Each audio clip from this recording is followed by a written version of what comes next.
సమీరా ఛానల్ని సబ్స్క్రైబ్ చేయండి. ఎప్పటికప్పుడు అప్డేట్ కోసం బెల్ మీద క్లిక్ చేయండి.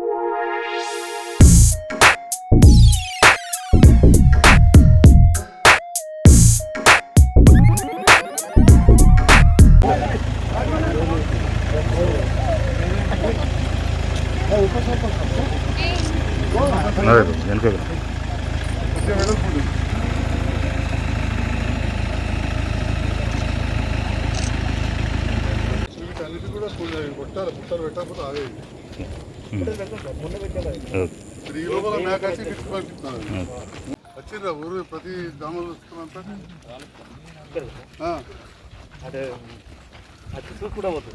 చూసిరా ఒకసారి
సంబంధం లేదు. మన నాలుగు రేట్స్ ఆఫ్ తెలిసి పాత పన్నెండు రేపు నేను జోలు కూడా వస్తున్నా నేనంతా కెనాల్ ఎంత డీ ఉంటుంది దానే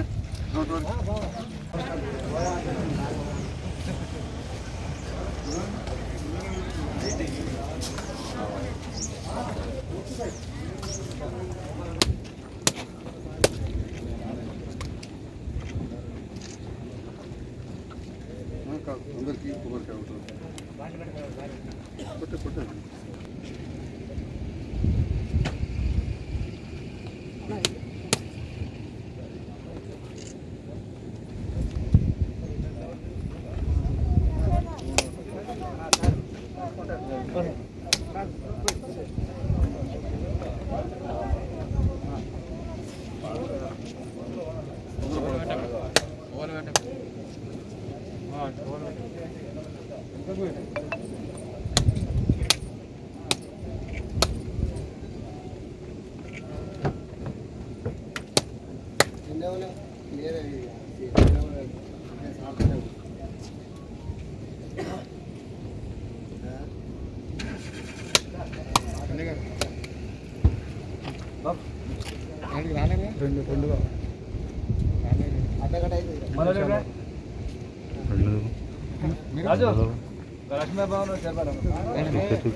అల్లీపూర్ ఎప్పుడు నెక్స్ట్ ఇప్పుడు ఏసీఎస్ డైరెక్టర్లు మార్కెట్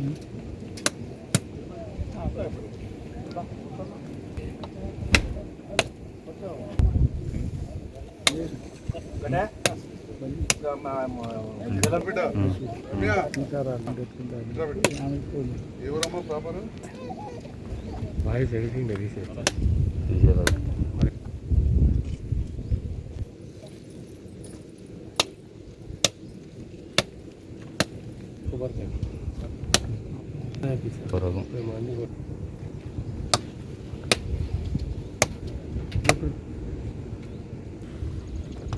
స్వామి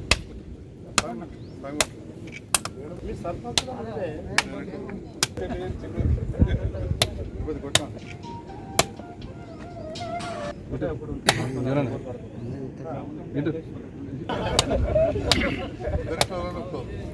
ఏం లేవు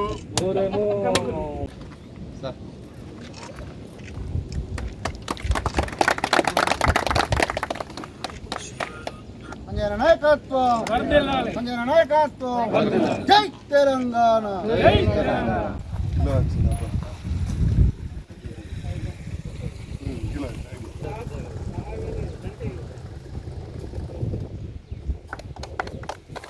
ఎక్కువ జామనే పెట్టింది ఏమన్నా నీడ చెట్టు ఏమన్నా పెట్టాం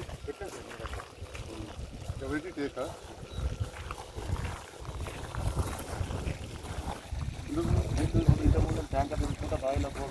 విన్నావా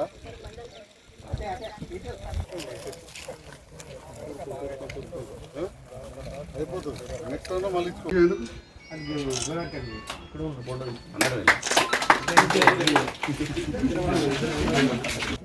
ప్లాస్టిక్లో కలిపి నేను తీసుకుపోను చెప్పు ఇంటి రోజులు మూడు వారైతే నేను తీయమని మీరు చెప్పు 10 వారే ట్రాక్టర్ చెప్పి రోజు తిరుగుతుంది అది కూడా మన అప్పుడు మనకు మంచిగా ఉంటుంది ఊరు మంచిగా ఉంటుంది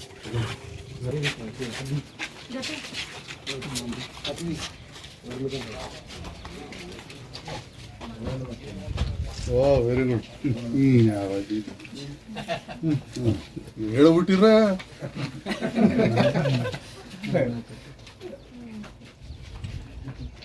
చదువుతున్నాను ఇది రేపు అడుక్కోడే సార్ వచ్చినప్పుడు బైక్ ఇంత ఈ ఉంటుంది అనుకుంటే దొరకబట్టి తీసుకొస్తుంటే డైరెక్ట్ గారు ఏ పేరు బిడ్డ ఎన్ని గ్రామాలకు ఇంకో పెద్ద గ్రామం ఎనివే కంగ్రాచులేషన్ రాజమౌళి పక్కకుండారు సర్పంచ్ గారు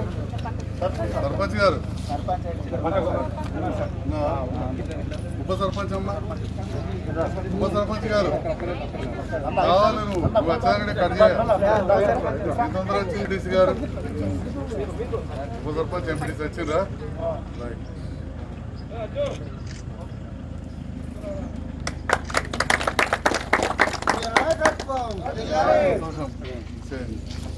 శుభాకాంక్షలు అందరికీ మనకంటే ఎక్కువ శ్రీరామ్ నగర్ గ్రామ పంచాయతీ ప్రథమ పౌరులు అంటే మొట్టమొదటి పౌరుడు మా సర్పంచ్ తమ్ముడు రాజమౌళి గారికి అదేవిధంగా సభాధ్యక్షత వహించిన కుమర్పల్లి ఎంపీటీసీ నాగరాజు గారికి కార్యక్రమంలో పాల్గొంటున్న నా చిన్న చెల్లె లాంటి ఎంపీపీ సంధ్యారాణి గారికి ఇప్పుడే అటెండ్ చేసి వెళ్ళిన సోదరి అశ్విని గారికి మనందరికీ మండలంలో పెద్ద నరసింహుడు శ్యామ్ సుందర్రావు గారి వేదిక అందరి పెద్ద నరసింహుడు రాజ ఉప సర్పంచ్ గారికి కార్యక్రమంలో పాల్గొంటున్న market committee vice chairman Telangana ఉద్యమం అప్పటికెళ్ళి మా తిరుపతి వేణు ఇట్లాంటి వాళ్ళు ఎంతోమంది ప్రయత్నం చేసి అట్లాంటి వారందరికీ డైరెక్టర్లకు అందరికీ పిఎస్సిఏ చైర్మన్ రాజలింగం గారికి వారి సహచర డైరెక్టర్లకు వివిధ గ్రామాల నుంచి సర్పంచ్లకు ఎంపీటీసీలకు మా ఉప సర్పంచ్లకు వార్డు మెంబర్లకు మాజీ సర్పంచ్లకు మాజీ ఎంపీటీసీలకు నాయకులందరికీ ముఖ్యంగా వివిధ గ్రామాల నుంచి వచ్చిన నాయకులకు గ్రామస్తులందరికీ అక్క చెల్లెళ్లకు అధికారులకు ఎంపీఓ గారికి ఈసీ గారికి మా సెక్రటరీ ఎస్ఐ గారికి అందరికీ అధికారులందరికీ పాత్రికేయులకు నా హృదయపూర్వక నమస్కారాలు తెలియజేస్తున్నాను. నమస్కారాలు ధన్యవాదాల కంటే ఎక్కువ మన శ్రీరామ్ నగర్ గ్రామ సర్పంచ్ గారి మెంబర్లకు గ్రామస్తులకు అట్లే విధంగా మా సెక్రటరీ గారికి అధికారులకు శుభాకాంక్షలు తెలియజేస్తున్నాను. నిజంగా చెప్తున్నది మామూలు విషయం కాదు. ఊరికి పిలిచి ఇనాగ్రేషన్ చేయించి కాదు, ఫస్ట్ క్లాస్ దావత్ ఇచ్చి పంపినట్టుంది, కడుపు నిండినట్టున్నది. నిజంగా చెప్తున్నా, చూసింది ఎక్కడో పెద్ద కుప్పనే కావచ్చు, డంపింగ్ యార్డ్ అంటే ఏంది పెద్ద కుప్ప పబ్లిక్లో చెప్పాలంటే అందులో ఏమేసిరే ఎర్రలు. కానీ ఆ ఎరువు ఉత్పత్తి, ఆ ఎర్రలు మరి ఆ మట్టిలే కదా మనం మండేది, ఆ ఎరువు ఎత్తారు కదా ఈ బియ్యం, ఆ ఎరువులకెళ్ళే కదా మన కూరగాయలు. కాబట్టి మనం దాన్ని ఏదో గలీజ్ అనుకోదు. అంటే మనకి ఎంతకు పనికిరాని వస్తువులను కూడా తీసుకొచ్చి అది లేచి ఇవాళ ఆ చెత్త చెదారం ఆకులు మనం వంటింట్లో ఆడ వారేసిన ఆకుకూరలు తీరిపారేసిన సేపు ముక్కలు తోడువేలు ఇవన్నీ తీసుకొస్తే ఇవాళ ఒక కంపోస్ట్ యార్డ్ ఎర్రలు వేసి దాన్ని వర్మీ కంపోస్ట్ అని ఇంగ్లీష్లో పెద్దగా చెప్తారు. కూరగాయలు అమ్మిన దానికంటే ఎక్కువ ధరకు అమ్ముతారు వర్మీ కంపోస్ట్. నేను కూడా పోయి తాటిపల్లి కాడ గోశాలకు వెళ్ళి తెప్పించుకుంటుంటే చాలా సంవత్సరాలు. చాలా సంతోషం.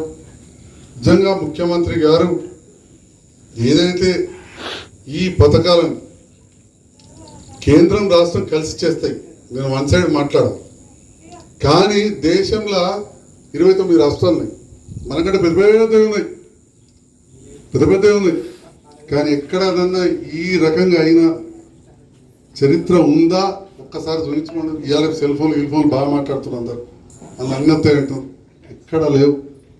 అదేవిధంగా వైకుంఠ ధామం పుట్టినోళ్ళు ఊక తప్పది. తెలంగాణ రాకముందు అయితే చచ్చిపోయినాక గాలబెట్టబోదంటే కరెంటు లేదని చెప్పి కరెంటు వాళ్ళు ఇంటి చుట్టూ తిరిగిన రోజులున్నాయి, శవాన్ని ఇంటి పెట్టుకొని. ఇవాళ అటువంటిది ఇక్కడ గాలబెట్టి దానం చేసి అవసరం పడితే అస్థికలు ఇక్కడ పెట్టుకొని రోజు వచ్చి ఇక్కడ పూజ చేసుకుని సౌలత్ లేనివాడు అవసరం పడితే దినాలు కూడా పెట్టుకోవచ్చు ఇటు పక్కకు. అంత మంచి సౌలత్ వైకుంఠ ధామం. ఎటు చూసినా దుమ్ము ధూళి పొగ కంపు కాలుష్యం. మీ అందరు టీవీలలో చూసి రావచ్చు, ఢిల్లీలో కూడా పొగ మంచుతోటి రోడ్లు కనబడక బళ్ళు బంద్ పెట్టిన రోజులు మనం చూసినాం ఈ సంవత్సరం. తెలంగాణ అంటేనే అడవులు, వాగులు, చెట్లు. అప్పుడు ఉమ్మడి రాష్ట్రంలో వాళ్ళు పట్టించుకోలేదు, ఎందుకంటే వాళ్ళకి అన్ని గిట్టలే పొలాలు పెట్టుబడితోటి. ఎందుకంటే గోదావరి కృష్ణ నది మైకల కిందికి వాడుతుంది, పాతారి నీళ్లు, పొలాలు మనకేం దిక్కులేదు. పెట్టుకుందామంటే కరెంట్ లేదు, గవే మక్క పెరండి గట్క తినాలి, ప్రెషర్లు ఎదుర్కోవాలి, గవే దిక్కుంటే అనువులు. కానీ ఇవాళ తెలంగాణ వచ్చినాక మన పరిస్థితుల్లో మార్పులు వచ్చినాయి. ఆ మార్పులకు అనుగుణంగా మరి మనం గ్రామాలు సీదేద్దా, గ్రామాలను కూడా మంచిగా చేసుకోవాలి. ఎందుకంటే మహాత్మా గాంధీ చెప్పిండు స్వతంత్రం రాగానే 74 ఏళ్ల కింద, మన దేశానికి గ్రామాలే పట్టుకొమ్మలు, గ్రామాలే పట్టుకొమ్మలు. ఎవరన్నా పట్టించుకున్నారా? ఇవాళ మన ముఖ్యమంత్రి గారు ప్రతి ఊరికి పల్లె ప్రకృతి వనం మీద అంటే పార్కు. నీ మొత్తం జైతాల చూస్తే జైతాల కాడ మండలాఫీస్ కాడ కొట్టుకుంటుండే. మనం తెలంగాణలో ఇస్తున్నాం, ఒక్క జైత్యాల నియోజకవర్గంలో 22,000 మందికి ఇస్తున్నాం. ఒక్కొక్కరికి అప్పుడు ఒక్కొక్క 1000, ఇప్పుడు 2,000 చొప్పున మీరు తీసుకుంటే బంగారు తెలంగాణ అని చెప్పి ఎక్కిరిస్తూ ఉంటారు. కేసీఆర్ గారు ఎక్కిరించడం ఫ్యాషన్ అయిపోయింది. బంగారు తెలంగాణ అంటే ఏందయ్యా? ఇవాళ ఒక్కొక్క ఆడబిడ్డకు వచ్చిన పైసలు పెట్టుకుంటే 2 తులాల బంగారం వస్తుంది బరాబర్. గదే బంగారు తెలంగాణ. రైతులకు ఎవరైనా పెట్టుబడి ఇచ్చింది, ఎక్కడైనా పెట్టుబడి ఇచ్చిందా? మునిగినాక ఆఫీసుల చుట్టూ తిరిగితే ఆ వ్యవసాయ అధికారులు రాసిపోతే ఎమ్మెల్యే చుట్టూ నువ్వు ఎవరి చుట్టూ తిరిగితే ఎకరాన 5,000 ఇస్తే ఎక్కువ. అది నువ్వు నీ ఇల్లు మునిగినాక ఇక బోనస్ అడవులో చెప్తారు, నీకు వండితే 50,000 క్వింటాల్కి ఇచ్చిందట. ఓసారి ఎప్పుడో 50 రూపాయలు ఇచ్చిందట. ఇది నీకు వండుతుంది, నీ 20 క్వింటాలు పడితే 1000 రూపాయలు. ఓ అదొకటి బాగా పండుతావు. మనం పండకపోతే దోమ పడితే కథమే అని పని.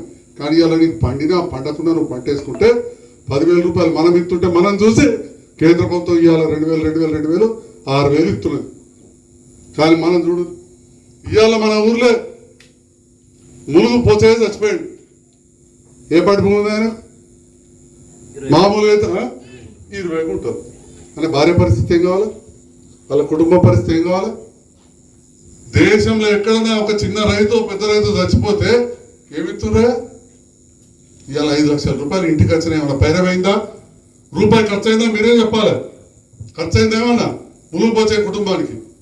బ్యాంకులకు సర్కా పైసలు వచ్చి పడ్డాయి. వచ్చారా లేదా? మీరే ఎప్పుడు అయ్యారు? రూపాయి ఖర్చు అయిందా? ఎవరైనా పైరవి చేసిరా? లేదు. అది తెలంగాణ రాష్ట్రం. ఒంటరి మళ్ళీ ఇంటి మీద తాగబోతు మొదలు బొచ్చడి మంది కలిపారు. ఇడిచిపెడతారు పాపం మన చెల్లెని అక్కను. ఏ పరిస్థితి కావాలి? ఇంకా భర్త చచ్చిపోయిన వాళ్ళకనే పిల్లగాళ్ళు ఆలో వీళ్ళు పాపం అంటారు. ఈ ఇంటి ముందు లేని అపవాదాలు వేసుకుంటూ కూర్చుని ఆడిబిడ్డలు ఎవరిస్తున్నారు? మనం ఇస్తున్నాం. బోధకాలు ఎవరిస్తున్నారు? మనం ఇస్తున్నాం. సఫాయి కార్మికులకు ఈ స్థాయిలో జీతాలనే వేరే కాడ ఇవాళ మన ప్రభుత్వం పెంచింది. ఈ రకంగా ఒక చిన్న గ్రామంలో కూడా ఇన్ని మౌలిక వసతులు పెంచినాం. ఇక మీరు పేపర్లలో రోజు చూస్తుంటారు, పెద్ద నాయకుడు మిషన్ భద్రత కమిషన్ల కోసం ఇంత మంచి పైపులు మనం కొనుక్కున్నామయ్యా. మీరు పెద్ద మా కాంట్రాక్టర్స్ ఎదురే చెప్పాలి. పైపులు ఉన్నాయా? క్వాలిటీ లేదా? మీరందరూ పొలాలకు వేసుకున్నాలే, క్వాలిటీ ఉన్నాయా లేదా? 50 ఏళ్ళు అవుతుంది. అటువంటి పైపులు ఒక భూమి కదా 3 చుట్లు తిరుగుతెంతలో అన్ని వేల కిలోమీటర్ల పైపు. ఒక ఊరా, ఒక కథన 12,300 గ్రామాలు, వాటికి ఊరుకు అవతల తాండాలు, గోడుగూడాలు ఒడ్ర కాలనీలు ఇవన్నిటికి వేస్తూ స్వతంత్రం వచ్చినప్పటికీ ఎన్ని టాకీలు కట్టాము, కానీ టాకీలు ఇప్పుడు మనం కట్టాం. ఈ రకంగా ఈ ప్రభుత్వం ఇన్ని కార్యక్రమాలు చేస్తాను. గ్రామాల కోసం, రైతుల కోసం, చదువుకునే పిల్లగాళ్ళ కోసం, బీడీ కార్మికుల కోసం, ఇంటి మీద ఉన్న అక్క చెల్లెల కోసం, భర్త చనిపోయిన వాళ్ళ కోసం, వికలాంగుల కోసం, విద్యార్థుల కోసం, విద్యావంతుల కోసం. ఇన్ని కష్టాలు ఉన్నా కానీ, కరోనా కష్టాలు ఉన్నా కానీ ఎక్కడన్నా పింఛన్ ఆగిందని వాళ్ళు చెప్పిండ్రా? రైతు బంధు ఆగిందా? ఒక క్వింటాల్ వడ్లాగా చేస్తున్నాం. ఉన్నది అందరికి ఇప్పుడు కొద్దిగా ఆలోచన, అరే మరి కేంద్రం చట్టం తెచ్చిందట ఏంది అనేది. అందుకే ఢిల్లీలో లొల్లి అవుతుంది. కానీ మనం రెచ్చగొడతలేము. ఆడ కాంగ్రెస్ వాళ్ళు వాళ్ళు రెచ్చగొడతాం, మనం రెచ్చగొడతలేం. అసలు ఈ చట్టాలు మొదలుపెట్టింది మొన్నటి మేనిఫెస్టోలో కూడా ఉన్నది. అంతకుముందున్న కేంద్ర ప్రభుత్వం ఇంకో పార్టీలు కూడా పెట్టుకున్నారు. ఏంది ఎక్కడో ఎక్కడైనా అమ్ముకోవచ్చు అనేది. అది వాస్తవం, నా దగ్గర కూడా ఉన్నది. వాళ్ళు ఇచ్చిన వ్యవసాయ చట్టంలో 11వ నెంబర్ నేను అందరికి పంపిస్తాను. ఎక్కడో ఎక్కడైనా అమ్ముకోవచ్చు, రాష్ట్రాలు దాటి అమ్ముకోవచ్చు అని. కొన్ని ఇబ్బందులు ఉన్నాయి. మనం కూడా కొంత సహకరించాలి ప్రభుత్వాలకు. ఎందుకంటే మాట్లాడి చదువుకున్నాం, అంత చిల్లర రాజకీయాలు చేయొద్దు, చౌకబారు రాజకీయాలు చేయొద్దు. ఎట్లయితే మా జీతాల కాడ కదా ఇన్నేళ్ళకి వెళ్ళి మంత్రులు రోడ్డు పెద్ద చేయాలి, రోడ్డు పెద్ద. నేను వచ్చిందే 2 ఏళ్ళ, వచ్చినప్పటికెళ్ళి ఈ కరోనానే మా కౌన్సిల్ వచ్చేస్తే ఏడాది మా చైర్మన్ కలిసి, మీ సర్పంచ్ 2 ఏళ్ళు అయింది కానీ మా చైర్మన్ కలిసి ఏడాది ఏమై చేస్తలేడు అన్నట్టు. మనం కూడా ఎక్దం ప్రతిపక్ష పార్టీ అని చెప్పి బరువేయం. వాళ్ళు కూడా అర్థం చేసుకోవాలి. కానీ ఒక సమతుల్యంగా మాట్లాడాలి ఎవరు మాట్లాడినా. కాబట్టి రైతులు కూడా కొంత పంట మార్పిడి, మంచి పంటలు ఇవన్నీ కూడా ఆలోచన చేయాలి. నిన్ననే గంగాధర దగ్గర, గుడ్డి గోపాలపేట దగ్గర రైతు వేరే వేరే కూరగాయలు రకరకాలు పండించి మంచి లాభం పొందుతున్నాడని చెప్పి నిన్న మన కైతక్క మళ్ళీ అటే పోయేటప్పుడు నాకు వేరే పని అనుకోలేదు. ఈ రకంగా మనం కూడా ఆలోచించాలి. మీరు ధైర్యంగా ఉండండి. రైతుల వెంట మేము ఉంటాం. ఎందుకంటే మన ముఖ్యమంత్రి రైతు పక్షపాత, మన ముఖ్యమంత్రి రైతు పక్షపాత. కాబట్టి ఎవరు కూడా అధైర్యపడద్దు. మామిడి తోటలకు కూడా పండ్ల మార్కెట్ బ్రహ్మాండంగా కడుతున్నాం. చలియాలు ఒకసారి పోయి చూడు. 60 షాపులు, ఒక్కొక్కటి 15 బై 90, 60 షాపులు కడుతున్నాం. రేపట్టాడు. ఎందుకంటే వ్యాపారస్తులు మంచిగా ఉంటేనే రైతులు మంచిగా ఉంటాం, రైతు మంచిగా ఉంటేనే వ్యాపారస్తులు కూడా ఒక మౌలిక వసతులు ఇవ్వాలి. అవి కూడా చేస్తున్నాం. అన్ని కార్యక్రమాలు చేస్తున్నాం. మరి మీ చిన్న ఊరు, మీకు కమ్యూనిటీ హాల్ లేదు అంటే, చిన్న పుట్టెడుకలో పూడి చేసుకున్నాం అంటే రూమ్ లేదు. మహిళా సంఘం రూమ్ ఉందా? లేదు. మరి 4,60,000 ఇచ్చి 2.5 సంవత్సరాలు అయింది నేను తెచ్చి. నేను శ్రీధర్ గారు కోరుతున్న ఈ బిల్లు, అమ్మ బిల్లు ఎప్పుడు ఇచ్చేస్తారు ఎంపీఓ గారు? మీరు బిల్లు ఇయ్యగానే మొదలు పెడతాడట శ్రీధర్. జల్దీతే జల్దీ చెత్త పెడతాడు బిడ్డ. తొందరగా 4,60,000 తోటి ఆ వాటర్ ట్యాంక్ దగ్గర జాగుంది కదా గుడి ముందట, మంచిగా ఆనే కట్టి అన్నిటి దగ్గర ఉంటే సలహా ఉంటుంది. మంచిగా ట్యాంక్ కింద సలహా ఉంటుంది, ముందట చేసి అది ఇమ్మీడియట్ గా మొదలు పెట్టాలని కోరుతున్నాను. చాలా మంది తెలియదు కావచ్చు, ఎప్పుడు వచ్చినాయి పైసలు ఇలా చేయించుకోండి. చాలా సంతోషంగా ఉన్నది, నిజంగా చెప్తున్నా. ఇవాళ ఇక్కడికి వచ్చినందుకు ఇవాళ మంచి మార్పులు చూస్తారు. కానీ ప్రజలు కూడా కొద్దిగా సహకరించాలి. ఊర్లే ఊర్లో కూడా చెత్త చెదారం వేయద్దు. ప్లాస్టిక్ ఖచ్చితంగా వేరే చేసి ఇవాళ అక్కలు చెల్లెలు ఆడబిడ్డలు మీరు ఇంటింటికి వచ్చి చెప్పండి. మన ఊరే ఆదర్శం కావాలి. ఎందుకంటే మన ఊరే ఆదర్శం కావాలి. ఇవాళ పొద్దుగాల నేను జడిపించాను, మా వసంత గారు నా ఊరికే పోయినాం. ఇప్పుడు వేరే చేసిన ఒడ్రకాలు ఊర్లంతా ప్లాస్టిక్ వారేసారు. ఉన్నట్టు గట్టిగా చెప్పచ్చు. కాబట్టి మీరు దయచేసి ప్లాస్టిక్ ఎట్టి పరిస్థితుల్లో కలపకండి. ప్లాస్టిక్ అనేది ఒక దయ్యం, మా అమ్మ కరగది, కాలది, కరగదా కాలదా, దాన్ని ఏం చేయాలి? దాన్ని వేరు చేయాలి. వేరు చేస్తే ఆ ఫ్యాక్టరీ వాడు తీసుకుపోతాడు, అన్ని కలిపి మళ్ళీ ప్లాస్టిక్ ఇటుకలు వేస్తాడు. ప్లాస్టిక్ తోటి ఇటుకలు కూడా వేస్తాడు. ఏదైనా చేసుకోండి. మనం మన భూమిలో కలపద్దు. మన భూమి పాడైపోతుంది, ఆరోగ్యం పాడవుతుంది. మనం కూరగాయలు కొనుక్కొచ్చుకుంటాం. ఉదాహరణ కొద్దిగా ఎక్కువ మాట్లాడుతున్నాం, ఏమనుకోరు, మాట్లాడనా? డాక్టర్లు అనే వరకు కొద్దిగా మొన్నటి దానికి గేట్ మీద చక్రం ఉంటుండే, తీసేందుకు భయపడ్డారు. ఎందుకంటే నేను దాని ప్రెసిడెంట్ ఉన్నా. చాలా రోజులు రోటరీ క్లబ్ అంటారు, సేవా కార్యక్రమాలు, కళ్ళ ఆపరేషన్లు అవి చేస్తాం కదా. అట్లనే గొలపలతో శ్మశాన వాటిని కూడా అది చేసింది. వాళ్ళపై ఎవరు చేయాలి? ఇప్పుడు చేస్తున్నాం మనం. ఇవాళ అమరవీరుల స్మారకార్థం పెద్ద స్తూపం కట్టి కరీంనగర్ రోడ్డు కాడ పార్క్ తయారు చేస్తున్నాం. అట్లా చేస్తున్నట్టు జగిత్యాలనే కాదు, హైదరాబాద్లో ఉంటాయి. ప్రతి ఊరు కూడా ఒక పార్క్ తయారు చేస్తాం. రేపటి నాడు కొంతమంది దాతలను మనం పట్టుకోవాలి. అందులో ఒక పిల్లలను ఆడుకునేందుకు ఒక ఉయ్యాలు వేయించుకోవాలి, మంచి నిపది. ఒక జారుడు బండ పెట్టించుకోవాలి చిన్నది, చిన్నగా గిట్లా ఆడుకునేది మన పార్కులు కొడతాయి. ఏ పాడైతే అన్ని కొడితే పోతాయి ఓ 50,000. ఈ ఊర్లో ఒక్కరైనా చదువుకున్న వాళ్ళు, వ్యాపారం చేసే వాళ్ళు, బయట దేశం ఉన్న వాళ్ళు మనిషికి రూపాయి వేసుకున్నా అయిపోతుంది. మనిషికి 10,000 వేసుకుంటే, ఉన్నోళ్ళు 4 వేసుకుంటే పార్కులో చాలా పేరు రాసుకోవచ్చు, దాదా ఫలానా. మరి ఆ చెట్లు పెట్టి అటుగా విడిచిపెట్టిండా సార్? అసలు ఊహించారా మీ ఊరికో ట్రాక్టర్ వస్తుందని? మీ ఊహించారైనా దాంట్లో టైలర్ ఉంటుందని? ఆ టైలర్ ఉంటే ట్యాంకర్ వస్తుంది అనుకున్నారా మీరేనా? చెట్లకు నీళ్ళు పోస్తాం. మరి అదే చెట్లకు ఏడుకోపోకుండా మన ఊరికో నర్సరీ. ఎన్నడన్నా చరిత్రలో ఇవన్నీ ఉన్నాయా? అంటే కేసీఆర్ గారు తెలంగాణ తెచ్చుడే కాదు, తెలంగాణ చరిత్ర తిరిగి రాస్తున్నారు. తెలంగాణ చరిత్ర తిరిగి రాస్తున్నారు. తెలంగాణ గ్రామాలలో మార్పు. ఎవ్వరయ్యా ఇవాళ లబ్ధి పొందను ఒక్కసారి గుండె మీద చేసుకొని చెప్పుని కేసీఆర్ గారు ప్రభుత్వం వచ్చినాక మాకు లాభం కాలేదని మీ ఊర్లో ఎవరైనా చెప్పగలుగుతారు? చెప్తే చెప్పుని దాన్ని నేను జవాబు చెప్తాను. చదువుకునే పిల్లలకు చదువుకుందామంటే కరెంట్ ఉండదు పరీక్షలప్పుడు.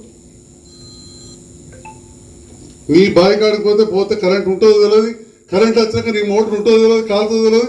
నీ మోటార్ మంచుకుంటే ట్రాన్స్ఫార్మర్ ఉంటుందో తెలియదు, కాలుతుందో తెలియదు. కాలితే 6 7 పొత్తు, నేను నారాయణ ఒక్కడు మొదలెత్తే దానే ఉండు.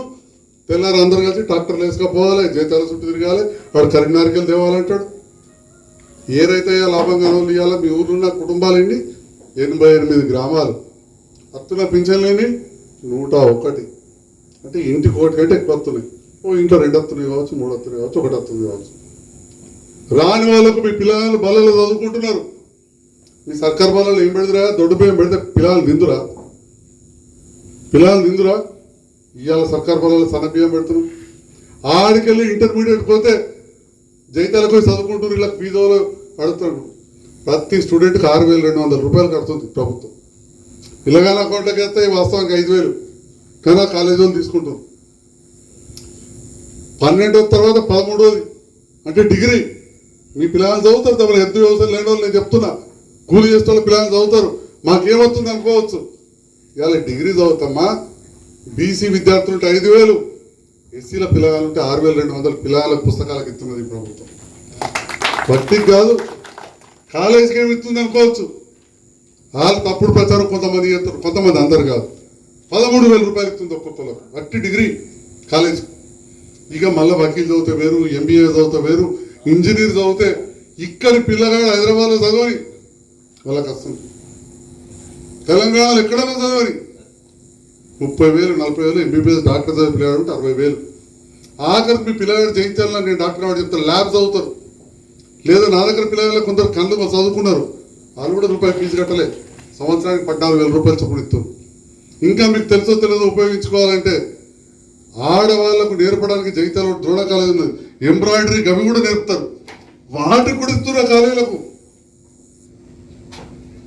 ఈ రకంగా బీడీ పింఛన్లు దేశంలో ఎక్కడన్నా ఇలా ఏ బీడీ టేకదారు రమ్మని వాళ్ళు తెలుసుకుంటారు. అలా స్టేట్లు పెద్ద పెద్ద వాళ్ళు గుజరాత్ వాళ్ళు ఉంటారు ఎక్కువ. గుజరాత్ అంటే మనం మోడీ గారు రాస్తాం. ఎక్కడ ఇస్తున్నా తెలుసుకోమని రమ్మని చెప్పమని. మనం కూరగాయలు తెచ్చుకుంటాం, గిడపోయి అల్లిపుల్లో సిగరపట్టు ఏం చేస్తారు? దోసకాయలు కొన్నా ఓ ప్లాస్టిక్ కవర్లో పెట్టిస్తాం, నువ్వు ఏదో ఆ పాలకూర కొన్నా ఓ ప్లాస్టిక్ కవర్లో పెట్టిస్తాం. మనం అన్ని కొన్నాక మిగిలిన 9,000 7,000 అన్ని తీసి మళ్ళీ అలానే పెట్టి అది దాని పాపం ఆవో మన బర్రెనో కుక్కనో తింటే అది అరగదా ఏం కావాలి? మళ్ళీ పడి అవి చచ్చిపోతున్నాయి మూగజీవాలు. వాటి గురించి అన్నా మనం ఆలోచించాలి కదా. మన ఆవులు, మన బర్రెలు, మన కుక్కలు, మన మూగజీవాలు. అందుకోసమని అట్లా చేసట్ల మరి, అందుకోసమని అట్లా చేసట్ల ప్లాస్టిక్ వేరు ఇది వేరేసి మంచిగా ట్రాక్టర్ మనిషిండి సార్. అలా డబ్బా కూడా కొద్దిగా తడి చెత్త వేరు పొడి చెత్త వేరు కారం పెట్టి మా గౌరవ సర్పంచులు ఎంపీటీసీలు కూడా దొరికాడు ఉన్నారు, వాళ్ళని కూడా కోరుతున్నారు. అధికారులు ఎంపీఓ గారు మీరు బాధ్యత తీసుకోవాలని మండలం నా దోస్తు తమ్ముడే బాధ్యత తీసుకోవాలి. ఎట్లయితే ఇక్కడ చేసిండ్రో అంతా అక్కడ చేయించాలి. ఇలా కొత్త పిల్లలకు ఊరికి కార్యదర్శి మునుపుండినా బాబులు మీరు చెప్పు 4 ఊర్లకు సెక్రటరీ ఉండదు. మీ ఊరికి ఉంటురా 9 ఊర్ల 9 ఊర్లు ఇలా ప్రతి ఊరికి ఒక కార్యదర్శి. 10 సంవత్సరాలు మైతాపూర్ అసలు ఊరికే 10 ఏళ్ళు లేడు. ప్రతి ఊరికి ఉండదు. లేని ఊర్లో 1 2 ఎవరైనా వేరే నౌకరతీలు బాగా చదువుకుంటారు. మళ్ళీ నౌకరైతే మళ్ళీ జబ్బు అదే ప్రాబ్లం తప్ప మన ఊళ్ళో తీసేస్తారు. కాబట్టి ఈ రకంగా ఈ ప్రభుత్వం అటు పట్టణాలు ఇటు పల్లెలు మంచిగా ఉండేలాగా చూస్తున్న ప్రభుత్వం తెలంగాణ రాష్ట్ర ప్రభుత్వం. ప్రతి కుటుంబం లబ్ధి పొందుతుంది. పొందలేదంటే మీరు ఉపయోగించుకున్నట్టే. ఏది లేకపోతే నీ బిడ్డకు లగ్గం చేస్తే కళ్యాణ లక్ష్మి వస్తుంది. అటెన్గా తీసుకుపోయి సర్కార్ దవాఖాన ప్రసూతి చేయి, అవతలిచ్చే 30,000 మిగులుతాయి. సర్కార్ దవాఖానకి వెళ్ళి సుట్టికి వచ్చిన బట్టలు వస్తాయి. మగపిల్లాడైతే 12,000, ఆడపిల్ల అయితే 13,000. ఎవరైనా తప్ప నేను రాలేదంటే ఒప్పుకోను. ఏది లేకపోతే బాగా పైసలు ఉన్నాడు, బంజారాయిల్స్ ఉన్నాడు, మంత్రులు, ఎమ్మెల్యేలు, వ్యాపారస్తులు కూడా, పెద్ద పెద్ద అధికారులు కూడా కరెంట్ ఉండను తెలంగాణగా ఎప్పుడు జనరేటర్ ఆఫ్ చేయాలి, ఆన్ చేయాలి, అదే పని ఉంటుండే. ఇవాళ చూడు ఫ్యాన్ కిందనైతే పట్టున్నాం కదా మనం ఇంటికాడ టీవీ చూసుకుంటా పొద్దున్నరక పని చేసుకుని వచ్చి. మనం రాజేందర్ రెడ్డి అనే స్పీచ్ ఇచ్చిండే సరంగపూర్ సర్పంచ్. పసుపు అయితే నీళ్లు కట్టబోతే చెప్తుండే, నేను నా భార్య ఇద్దరం పోదును, నేను ఇడికెళ్ళి కట్టుకుంటూ పోతే ఆయన ఆడికెళ్ళి టార్చ్ లైట్ వేసి వచ్చినాయంటే మళ్ళీ మేము గెలవ వాళ్ళు కూడా ఉంటుండే, పెళ్ళం పోలం ఇద్దరం పోవాల్సి వస్తుండే అని చెప్తుండే. వాస్తవేనా? ఇంకా నాకెక్కువ తెలియదు. చాలా సార్లు మా సార్ తను మా మాజీ సర్పంచ్ ఇద్దరు వేయరాడు మైతాపూర్ గడ్డారు. అంటే ప్రభుత్వం ద్వారా లబ్ధి పొందని వాళ్ళే లేదు. కాబట్టి గౌరవ ముఖ్యమంత్రి కేసీఆర్ గారిని మనం ఎన్నడూ కూడా మర్చిపోయే పరిస్థితి లేదు, మర్చిపోకూడదు. అంత గొప్ప వ్యక్తి. ఇవాళ తెలంగాణ తెచ్చుడే కాదు, తెలంగాణని పునర్నిర్మిస్తున్న గొప్ప వ్యక్తి మన కేసీఆర్ గారు. మరి వారి నాయకత్వాన అందరం కూడా పనిచేస్తున్నాం. గ్రామస్తులందరూ కూడా ఇంతకుముందు చెప్పినట్టు మీరు కూడా సహకరిస్తే పల్లెలన్నీ కూడా శుభ్రంగా ఉంటాయి. నన్ను ఆహ్వానించినందుకు ప్రత్యేకంగా ధన్యవాదాలు తెలియజేస్తూ ముగిస్తున్నా. జై హింద్, జై తెలంగాణ.